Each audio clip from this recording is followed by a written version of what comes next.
ஒரு சிறிய கிராமம்.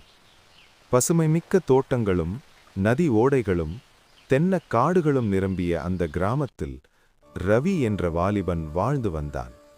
ரவி எப்போதும் நகரத்தில் வாழ வேண்டும் என்ற கனவுகள் கண்டான். ஆனால் தனது குடும்ப நிலத்திலும் விவசாயத்திலும் உதவ வேண்டும் என்ற கட்டாயமும் அவனுக்கு இருந்தது. ஒரு நாள் ரவி கிராமத்திற்கு அருகே உள்ள பழமையான காட்டுக்குள் சென்றான். அங்கே அவன் ஒரு அழகான பெண்ணை கண்டான். அவளின் பெயர் மணிமேகலை.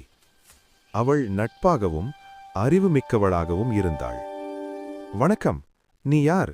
இந்த காட்டில் யாரும் வரக்கூடாது என்று என் பாட்டி எப்போதும் சொல்லிக் கொண்டிருப்பாள்" என்று மணிமேகலை சொன்னாள். "நான் ரவி, பயப்பட வேண்டாம், நான் நல்ல நோக்கத்தில்தான் வந்தேன்" என ரவி பதிலளித்தான். அந்த நாள் முதல் ரவி மற்றும் மணிமேகலை நல்ல நண்பர்களாகினர். தினமும் ரவி வேலை முடித்துவிட்டு காட்டுக்குச் சென்று அவளுடன் பேசும் பழக்கம் ஏற்பட்டது. ஒரு நாள் கிராமத்தில் பிரச்சனை ஏற்பட்டது. நதி வறண்டது, விவசாய நிலங்கள் காய்ந்தன. அதனால் மக்கள் கவலையடைந்தனர். அப்போது ரவி மனதில் ஒரு யோசனை வந்தது. "நாம் நதியை சுத்தம் செய்யலாம், குப்பைகளை அகற்றி தடைகளை நீக்கலாம். நாம் நம் நண்பர்கள் எல்லோரும் கூடி இதை செய்ய வேண்டும்" என்றான் ரவி. முதல் பார்வையில் மக்கள் தயங்கினர். ஆனால் ரவியின் நம்பிக்கையால் அவர்கள் மனதை மாற்றினான். கிராம மக்கள் ஒருவருக்கொருவர் உதவி செய்து நதியை சுத்தமாகச் செய்தனர். நதி மீண்டும் தண்ணீரில் நிறைந்தது. நிலங்கள் பசுமையாய் மாறின.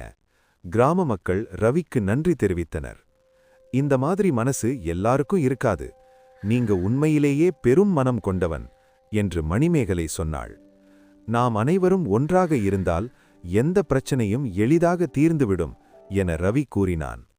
அந்த நாள் முதல் ரவி கிராம மக்களுடன் நெருங்கி அவர்களின் வாழ்க்கையின் அழகையும் புரிந்தான்.